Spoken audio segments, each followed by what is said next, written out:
BBM news मध्ये आपल्या सर्वांचं स्वागत. पाहूया आजच्या घडामोडी.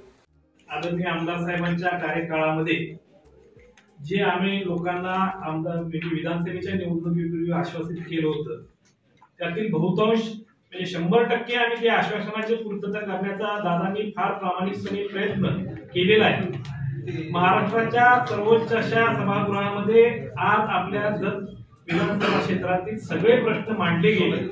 सातत्यानं त्याचा पाठपुरावा केला गेला आणि त्याचंच हे यश म्हणजे आज जे आपल्या तालुक्यातल्या ज्या भागामध्ये पाणी जाणार नव्हतं त्या भागामध्ये पाणी पोहोचले आणि इथून पुढच्या काळामध्ये सुद्धा त्याच्या काय काय उपाययोजना करायच्या ह्या दादांनी ठरवलं. परंतु काय झालंय, दादांनी एखाद्या कामाची यादी मंजुरीसाठी दिलेली असते, अंतिम टप्प्यात आलेली असते, ती अंतिम टप्प्यातली यादी काही अधिकाऱ्यांना मॅनेज करून मागून घ्यायची आणि आपले फोटोपत्र तयार करायचं आणि जनतेसमोर सोशल मीडियाच्या माध्यमातून दाखवायचं ही दिशाभूल आहे. परंतु लोकांचा ठामपणे विश्वास ठरलेला आहे.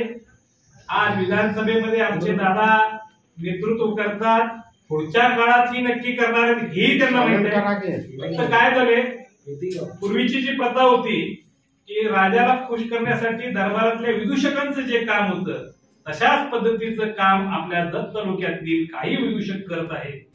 त्यांच्या पक्षातल्या नेत्यांना, त्यांच्या पक्षाला आणि स्वतःच महत्व वाढवण्यासाठी हे प्रकार चाललेले आहेत. आम्हाला त्याच्याशी काही घेणं देणं नाहीये. आज आम्ही समाधानी आहोत की आमच्या नेत्यांनी एक चांगलं काम करून दाखवलेलं आहे. जनतेचा त्याच्यावर विश्वास आहे.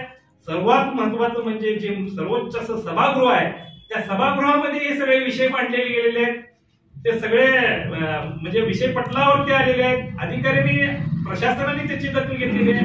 आज जरी आम्ही सत्तेत नसतो तरी राज्याचे मुख्यमंत्री असतील, उपमुख्यमंत्री असतील, संबंधित खात्याचे मंत्री असतील, या दादांच्या प्रश्नांचा वारंवार जो मारा होत होता त्याचा सगळा प्रभाव बघून ते प्रत्यक्ष त्या एकत्रितपणे मिटिंग घेतलेली आहे. उद्या सुद्धा त्यांनी मिटिंगला बोलवलेलं आहे. हे सगळा त्याचा परिणाम आहे. केवळ माझी एक विनंती आहे, राजकारण करावं परंतु निवडणूक डोळ्यासमोर ठेवून अंतिम टप्प्यामध्ये असे घाणेरडे प्रकार आपण करू नये. आणि जर यापुढच्याही काळात जर तुम्हाला तसंच करायचं असेल तर जशाच तसं उत्तर दिल्याशिवाय काँग्रेस पक्ष गप्प बसणार नाही. तालुक्याच्या पाणी प्रश्नावर लोकांनी निवडून दिलेला आहे, पण सातत्यानं 4 वर्ष म्हैसाळ असेल, कर्नाटकातलं पाणी असेल, सातत्यानं पाठपुरावा केलेले तुम्हाला सगळ्यांना माहित आहे. पण गेली 1 महिना 2 महिने हा माडगाळचा विषय आहे. मला वाटतं आमदार साहेबांनी, सरदार पाटील साहेबांनी, आम्ही पहिल्यांदा त्या स्पॉटला माडगाळचे काही पत्रकार होते, मला वाटते कलगर्णी साहेब, बरेच मंडळ होते, तर त्या ठिकाणी पाण्याचं खरं श्रेय नियमाप्रमाणे स्थानिक आमदार, खासदार यांना श्रेय जात असते. त्याचबरोबर कोणतरी उठायचं, कुठेतरी जायचं, फोटो काढायचा हे सुरू झालंय आणि एक लोकांची दिशाभूल सुरू आहे. काल परवा मला वाटतं वळसंख्या त्या ठिकाणी सुद्धा पाणी सोडलं म्हणून हे जनतेला फक्त दिशाभूल करण्याचं काम जे करत आहेत ते फार चुकीचं आहे. 1.5 वर्षापूर्वी मी त्याचा साक्षीदार आहे, माडगावचे पत्रकार साक्षीदार आहेत. फक्त त्यावेळी त्या फॉरेस्टमुळे थोडा अडचण आल्यामुळे थोडा वेळ लागला, पण अधिकारी त्या ठिकाणी म्हणून अधिकारी सुद्धा त्या ठिकाणी सर्व अधिकारी आले, त्यांच्याही लक्षात आलं बा इथून पाणी कशा पद्धतीने जाईल, त्यांचाही पाठपुरावा सुरू झाला. त्याचबरोबर फॉरेस्टमुळं वन विभागाची जमीन असल्यामुळे थोडा विलंब लागला.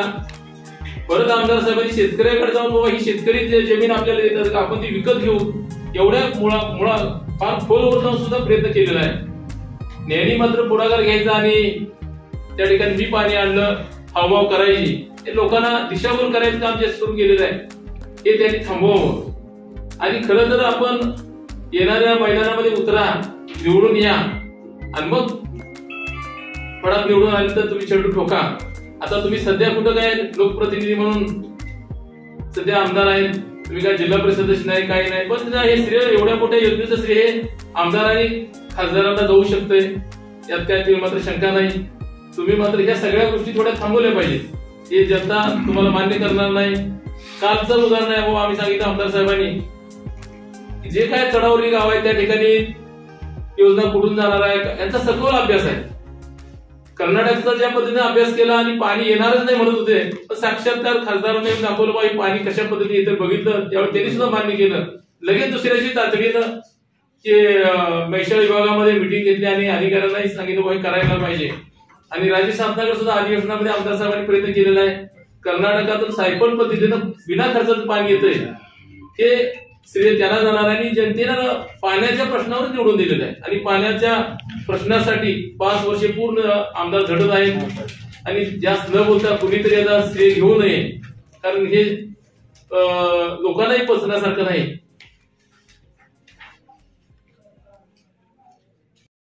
बातमी आणि जाहिरातीसाठी आमच्या चॅनलला लाईक आणि सबस्क्राईब करा. धन्यवाद.